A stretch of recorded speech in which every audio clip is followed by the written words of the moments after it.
Merci à toutes et à tous d'être présents ce soir pour l'inauguration de cette exposition au musée municipal Jacques-Guidez d'Arvaux. En effet, il y a un an, presque jour pour jour, nous étions déjà rassemblés pour inaugurer l'exposition réalisée sur le thème du commerce à Hervaux. Je constate que, sur un autre thème, celui du jouet, cette même démarche a porté ses fruits. De plus, les amis du musée nous ont rejoints dans cette entreprise. Ils exposent dans la salle du Cuvier la fabuleuse collection de pantins et marionnettes du collectionneur de Sévrien Claude Ribouillot. Qu'ils en soient chaleureusement remerciés. Le cheminement qui nous a conduit à cette réalisation est, comme l'an passé, le fruit d'une collaboration riche de rencontres fort sympathiques et propices à tisser de véritables liens amicaux.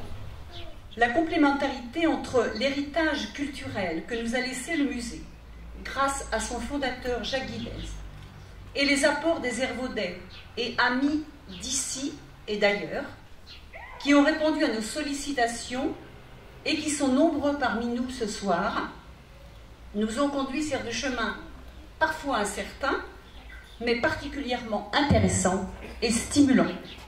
Les amis du musée ont fait appel à Claude Ribouillot pour l'exposition de l'été qui sera dans le Cuvier, qui est dans... C'est notre 3e exposition depuis le 15 avril. Claude Ribouillot, qui était là ces derniers jours pour monter son exposition, est un grand collectionneur.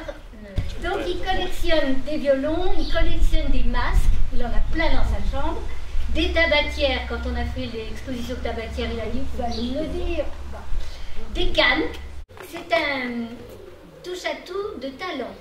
Il dessine, il peint, il arrive d'Arles pour participer à l'exposition photographique d'Arles qui est internationalement connue.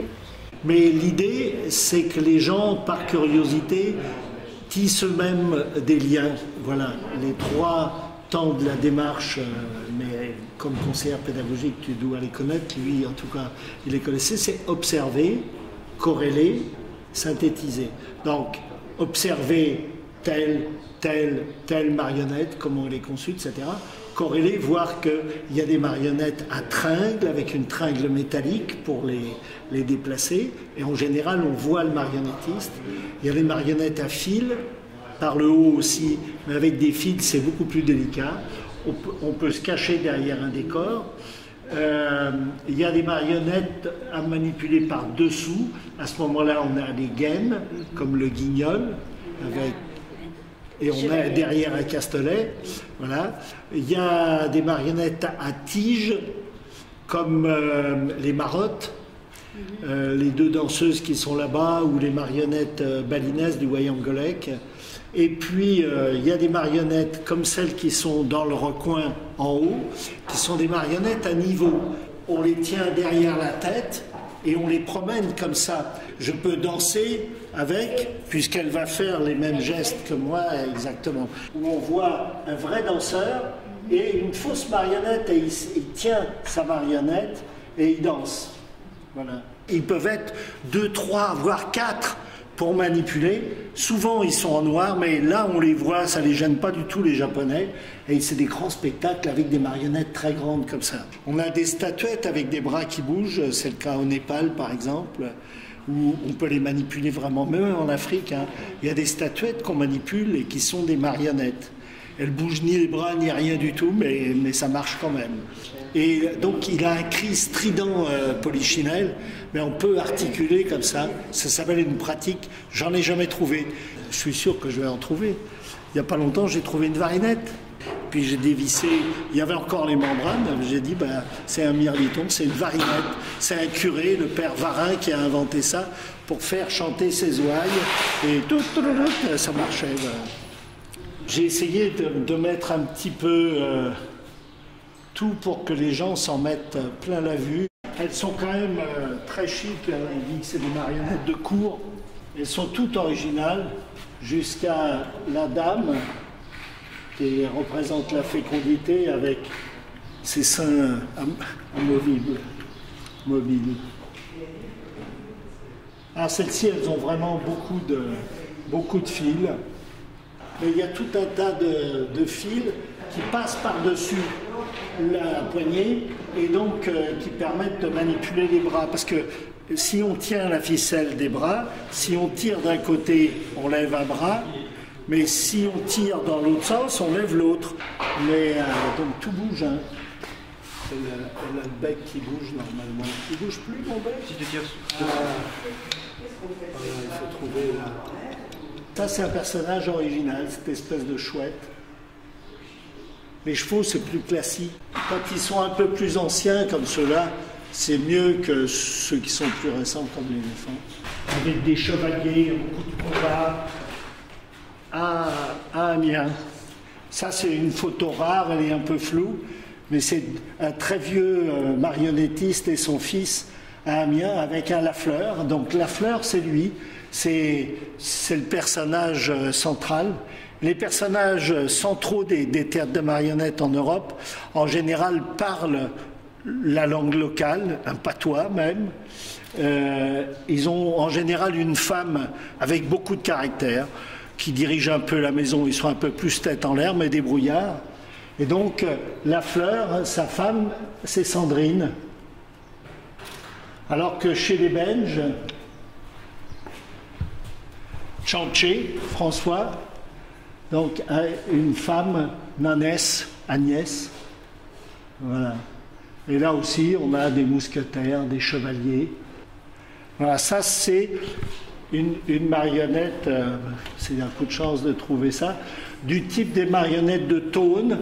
Thônes, c'est un théâtre de marionnettes, voilà, on voit là-haut, de Bruxelles.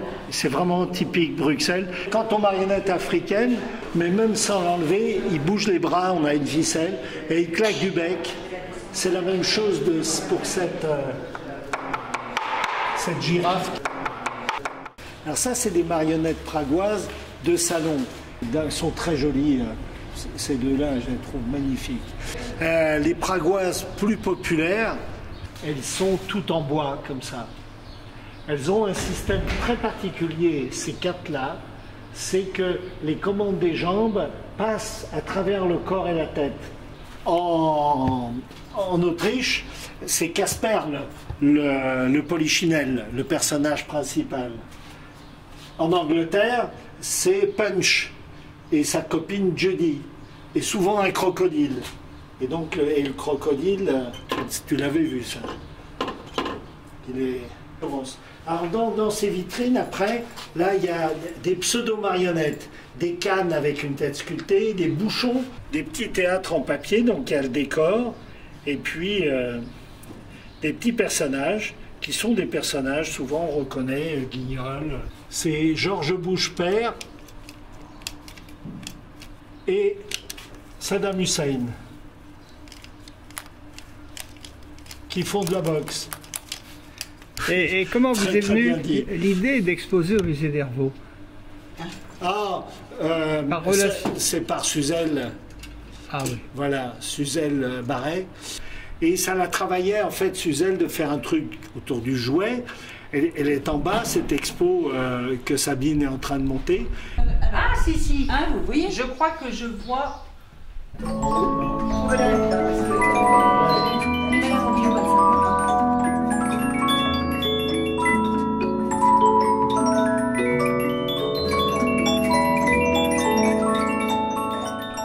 La centaine de poupées qui vous est présentée ici nous conduit du milieu du XIXe siècle, considéré comme l'âge d'or de la poupée, à nos jours. Ce monde magique s'est transformé car les fabricants ont dû prendre en compte les désirs de modernité des enfants, notamment des petites filles. Ils se sont adaptés à leur goût en profitant des avancées technologiques. Les matières premières ont évolué. Pour faire bref, l'os, le bois, matériaux utilisés dès l'Antiquité, ont été remplacés dès que possible par le celluloïd, puis par les nombreuses autres matières plastiques. Les articulations sont devenues souples, La poupée s'est allégée, elle est devenue un baigneur, elle s'est mise à parler, à pleurer, à marcher, mais elle a gardé son aspect initial. Malgré de profondes transformations, la fascination pour ces jouets singuliers reste intacte. Les têtes de poupées sont toujours aussi touchantes, leur regard aussi attachant, leur élégance et leur raffinement étonnants. Elles n'ont pas fini de nous séduire. Donc c'est des choses qu'on nous a données un peu en vrac et j'ai fait des recherches et c'est des séries qui ont quelquefois une visée pédagogique. Et puis au-dessus, les commerçants hervaudais, les artisans, nous ont apporté des jouets publicitaires. On reconnaît les noms, Laric, on reconnaît ici le nom Bouillet. Ici, c'est les ciments Calcia, etc. Et nous voici maintenant en Afrique.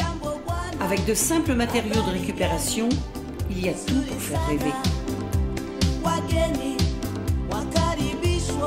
À l'inverse, les Japonais se sont inspirés du lion africain pour les garçons. Une salle leur est d'ailleurs entièrement consacrée. Mais devinez donc d'où sort ce chaton. Alors, parmi tous les jeux présentés dans cette salle, on a ici les jeux mécaniques. Alors, le petit manège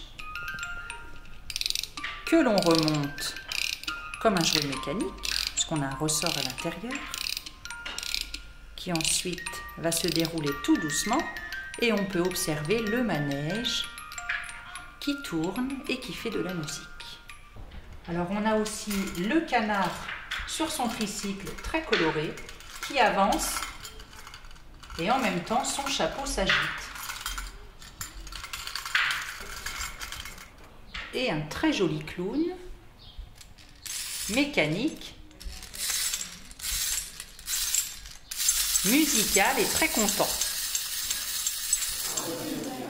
Sur ce grand mur de jouets, on a des instruments de musique, des jeux de construction, des jeux d'adresse, des jeux de société, des puzzles, donc les puzzles cubes, les puzzles barres, et puis là-haut un très joli puzzle avec une scène de déjeuner en extérieur. Alors dans cette boîte de jeux, on a de nombreuses petites boîtes avec des jeux d'adresse, et jeux de patience puisqu'il faut. Et voici les célèbres toupies. Et maintenant, allons rejoindre nos invités. Ils nous attendent pour boire un verre.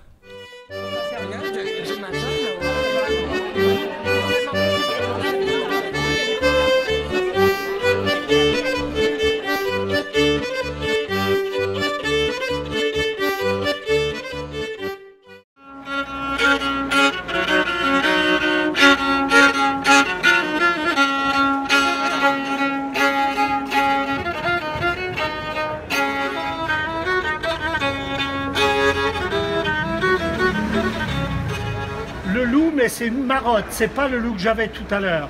C'est une marotte. C'est un grand méchant loup. C'est un petit peu enrhumé.